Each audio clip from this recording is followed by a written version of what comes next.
हनुमान जी महाराज के पावन सानिध्य में इस दिव्य प्रांगण में नव दिवसीय श्री राम कथा के हम और आप आज द्वितीय दिवस में यहाँ पर उपस्थित हैं। कल की कथा में हम और आपने पूज्यपाद गोस्वामी तुलसीदास जी द्वारा श्री रामचरितमानस में बालकांड में जो 7 श्लोक लिखे गए हैं, उन 7 श्लोकों का विस्तार से वर्णन सुना। उसके बाद गुरु वंदना की महिमा सुनी। पूज्यपाद गोस्वामी तुलसीदास जी ने ब्राह्मणों की वंदना की, संत की वंदना की, असंत की वंदना की, भक्त की वंदना की, भगवान के नाम की वंदना की, अयोध्या धाम की वंदना की। और उसके बाद हम लोगों ने अगस्त ऋषि के माध्यम से भगवान शंकर और माता सती को अगस्त ऋषि ने श्री राम कथा श्रवण कराई। और राम कथा श्रवण करने के बाद अगस्त ऋषि ने भगवान से प्रार्थना की, हे प्रभु, अब आप मुझे अपनी भक्ति प्रदान कीजिए।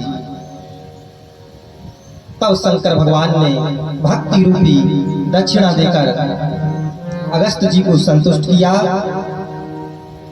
और उसके बाद महादेव दंडकारण्य वन से निकलकर कैलाश की ओर जा रहे थे। और तभी उन्होंने सोचा कि हमारे राम जी का अवतार भी हो चुका है गुप्त रूप में, काश हमें भी उनके दर्शन हो जाते। और उसी समय त्रेता युग में दंडकारण्य वन में रावण ने मां सीता का हरण कर लिया था। और राम जी और लक्ष्मण जी दोनों सीता को खोज रहे थे।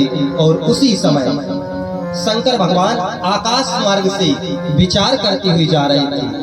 शंकर भगवान मन में सोच रहे हैं, हृदय विचारत जात हर के ही विधि दर्शन होय, गोप्त रूप अवतर्यो प्रभु गए जान सब कोय।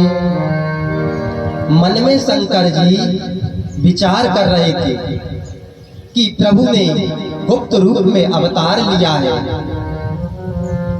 और यदि मैं भगवान के पास चला जाता हूं, भगवान के सन्मुख चला गया, तो प्रभु का जो गुप्त रूप है वो प्रकट हो जाएगा। अब शंकर जी सोच रहे हैं कि रघुनाथ जी के दर्शन कैसे होंगे हमें। तब तक अचानक में राम जी ही भगवान शंकर के सामने नीचे खड़े हो गए। और जैसे बाबा ने प्रभु को देखा, शंभु समाये तेहि राम ही देखा, शंभु समाये तेहि राम देखा, शंभु समाये तेहि रावण देखा, शंभु समाये तेहि राम ही देखा, शंभु समाये तेहि राम ही देखा। उपजाहिए अति हरष विशेषा, उपजाहिए अति हृदय विशेषा, उपजाहिए अति हरष विशेषा, उपजाहिए अति हरष विशेषा। और भगवान शंकर बोले, जय सच्चिदानंद जग पार